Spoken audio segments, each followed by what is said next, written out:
Thank you, Elizabeth. She swallowed nervously.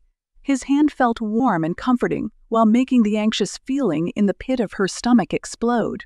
"You're welcome?" Do you have a minute? His hand didn't leave her wrist. "Yes, sure." Chris stood, releasing her, but her stomach didn't settle. He still seemed so close, and yet not. She wasn't even making sense to herself. Maybe she was going crazy.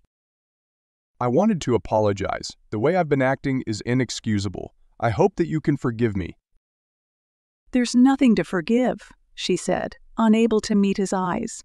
He'd been kind and had listened to her talk about her past.